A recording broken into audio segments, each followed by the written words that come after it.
السلام علیکم دوستانو خراغلاس دوستانو دوه اهم او دلچسپ خبرونه راغلي دي. یو د عمران خان په باره کې دی چې عمران خان ته هغه خلکو واپس چې کوم دی نو معافینامې ولیکلي، یعنی مطلب دا دی په خولې ورته هم نه دي ویلي یاره چې مونږه معاف کوي، یعنی مطلب دا دی چې باقاعده په لیکلو کې په شکل کې یعنی د درخواست په شکل کې هغه ته چې کوم دی نو د معافۍ درخواست یې کړی دی چې یاره مونږ معاف کوي کم خلک چې د عمران خان یې پرېښی او تښتېدلی و. عمران خان چې کوم دی نو په هغې کې څه جواب ورکړو په هغې باندې به خبره کوو. دویم خبر چې کوم دی د پرویز خټک حوالې سره دی چې خواجه آصف یو ټویټ کړی و د عمران خان خلاف یې ډېرې خبرې کړې وي او پرویز خټک د هغې خبرو په باره کې څه وي، یعنې د عمران خان په حق کې پرویز خټک چې هغه عمران خان پرېښودی دی. او دویم د عمران خان حوالې سره خبر دی او یو بل خبر هم چې کوم دی نو شاټ غوندې راغلی دی چې یو افوا ده، یو پروپیګنډه ده د عمران خان د لیډرشپ د ختمولو دپاره، یعنې د عمران خان د پارټۍ به اوس څوک بل څوک مشر کیږي او هغه مشر چې کوم دی نو الیکشن کمیشن ته څه ویلي دي او واقعي به د عمران خان پارټي چې کوم دی نو ختمیږي او د عمران خان پارټي بل یو مشر ته میلاویږي چې هغه څوک دی، هغه د عمران خان د پارټۍ سره تعلق لرونکی کس دی که نه بل څوک دی. په دې څو پوینټونو به سرسري خبرې کوو، نو لهذا تر اخره پورې ویډیو وګورئ او که د چا زمونږ دا ویډیو خوښیږي نو ضرور د لایک بټن د سره هیره نه کوئ، زمونږ ته زمونږ د محنت سیله د شیر په پام کې راکړئ، یعنې ویډیو د سره ضرور شیر کوئ. اوس راځو د ټولو نه اوله تاسو ته پته ده چې هغه خلکو کومو خلکو چې عمران خان پرېښی او چا پریس کانفرنس یې ورکړی چا ویل چې موږ به د عمران خان خلاف ودرېږو دا به کوو، بیا د عمران خان د بدنامولو کوشش پکې هم ډېر زیات خلکو کړی و چې د عمران خان سره په یو تالي باندې روټۍ خوړلې وه. اوس هغه خلکو باقاعده طور پر دا د یو ډیر مضبوط سورس نه دا خبر راغلی دی چې عمران خان ته معافینامې راولېږلې. عمران خان ته ویل چې یار پلیز مونږه معاف کړه، زمونږ نه ډېره غټه غلطي شوې ده او مونږ چې کوم دی نو ته خیر دی معاف کړه. عمران خان تاسو ته څه ویلي؟ عمران خان چې کوم دی نو هغو ته دا جواب ورکړی دی چې په هیڅ صورت کې زه څوک نه معاف کوم، بس یو پار د اعتماد او بروسه چې کوم دی نو وبایلله، دوباره دا اعتماد او بروسه واپس اخیستل دومره اسان کار نه دی. هغه ورته وي چې خیر دی چې کوم دی نو ته مونږ ته معافي وکړه، زموږ نه غلطي شوې وه، مونږ چې کوم دی په ځان پوه شوي نه وو، په ټایم کې یو دغه فیصله هم کړې وه، زور زبردستي را باندې وه، پریشر را باندې وو، نو د دغې وجې نه خو عمران خان هغه خلکو ته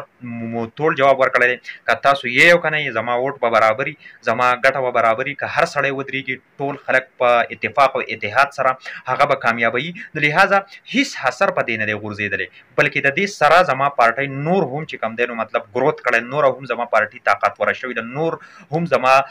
پارټي چې کوم دی نو مضبوطه شوې ده. نو په دې هکله باندې زه یم چې د عمران خان یو ډېره ښه فیصله کړې ده چې د دغه خلکو چې کومه معافینامې دي د واټسپ په شکل کې هغه ته چې کوم دی نو واټسپ شوي وي او باقاعده چې کوم دی نو هغه ته ویلی شوي چې یاره تاسو مونږ معاف کوئ. نو عمران خان بالکل ښه ډیسیژن او ښه سوچ اخیستی دی. تاسو څه وایئ چې او دغه خلک د کومې چې د نیمې لار ملګري دي او په نیمه لار کې عمران خان پرېښی و دوی معاف کول پکار دي او که نه دي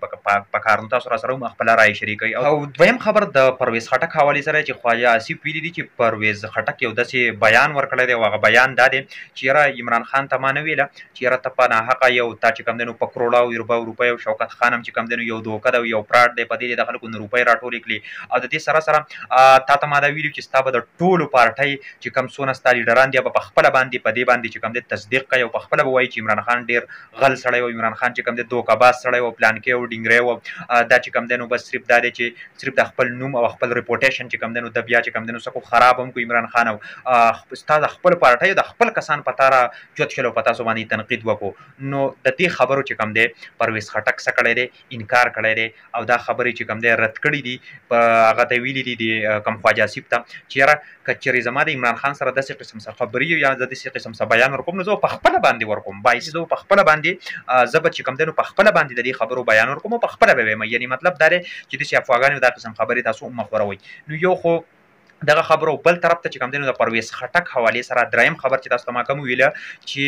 داسې یو افوا او پروپیګنډه خورېږي چې هغه دا ده چې پرویز خټک له د پاکستان تحریک انصاف مشري او د هغه د نوم او نشان چې کوم دی نو د هغه په نامه او د هغه په ډیټیل باندې کېږي او هغه چې کوم دی نو زی به الیکشن کمیشن ته به وایي چې دغه هر څه تاسو چې کوم دی زما په نوم کوي داسې یو منصوبه یو پلان روان دی، په دې کې هېڅ قسمه څه حقیقت نشته دی. لهذا په دې خبرو باندې مه کنفیوز کېږئ ځکه چې دا نه ټیکنیکلي داسې څه د دې جواز راوځي او بلکل داسې څه س کنسپچوال د دې خبرې هیڅ قسمه څه جواز نه راوځي چې څنګه پرویز خټک ته به د عمران خان د پارټۍ لیډرشپ او عمران خان کچې هغه ته میلاو شي دا خلک به ایکسپټ کی بالکل نه ایکسپټ کوي 1% هم هغه چې کم دنه دا خلک نه ایکسپټ کوي لہذا دا پروپاګاندا روانه ده او ډیره تیزه چې کم دنه چلیږي چې بای پرویز خټک ته به پاکستان تحریک انصاف حواله کیږي او الیکشن کمیشن کې باقاعده په کاغذونو کې او په هر څه کې نوم او نشان هم بالکل هغه ته چې کم دنه دا حواله کیږي نو دا خبره کې هیڅ قسمه څه حقیقت نشته او بل چې کم دی یو دا سازش هم روان دي چې عمران خان د کوټي یو جیل ته چې کم دنه دوی واچي یو برپور پاغي باندې عمل درآمد روان دي خو بل اخر دوی ته د مضبوط سب نه ملاویږي د څه ایشو نه ملاویږي چې په غزریه باندې دوی عمران خان ته دوی یو خوب دی چې هغه کوټي جیل ته مچ جیل وته چې هغه ته عمران خان واچي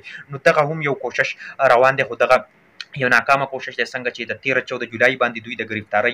یو منصوبه دغه کړی و خو هغه بیا ناکامه شو تاسو ته ما مخکې ویلو چې دغه به ناکامیږي او دا کامیابی دیم نشي ځکه چې حالات په ملک دومره خراب راغلي دي او نور چې کم دی نو پی ډی ایم ولته پته ده چې بای حالات نور نشو خرابولی خو بهرحال څه خلک چې هغه غواړي بیا هم چې عمران خان دې سګي گرفتار کی او یو بل خبر دی چې د بلاول په حواله سره دی چې بلاول بټو چې کم دی نو تاسو ته پته ده باروبار دوري هغه کړی دي د امریکا او امریکا ته د صدا لپاره تل صرف او صرف د دې لپاره چې بای هغه چې کم دن اوس د وزیر اعظمۍ تیاریم شروع کړی چې را روان وزیر اعظم به زمو یا پته نه لري چې امریکای به ول سډاډ ور کړی امریکای به ول صدغه ور کړی خدا سوچ او دا فکر زراوي چې دا بالکل غلط دی چې امریکای ته نه کته د دنیا هر قوت او طاقت پلاس کې واخلي خو چې الله د چا سره ملي هغه به کامیابیږي او دویم دا چې ووټینګ چې کم دن هغه د عمران خان ښکارا ته ورسي و دی د خلکو رائے چې کم دن هغه تنشي بدلولې ټیک دا تپاغو باندې په زور زبردستي خو د خلکو رائے چې کم دن هغه نه بدی د خلک په هغه خلک پوه شوی چې چاله ووټ ورکول پکا دي چې ملک چې کم د پترقای باندې بوله بل طرف ته په دې باندې زراي او د غراچت کو چې اوس بجلی کې هم چې کم دنو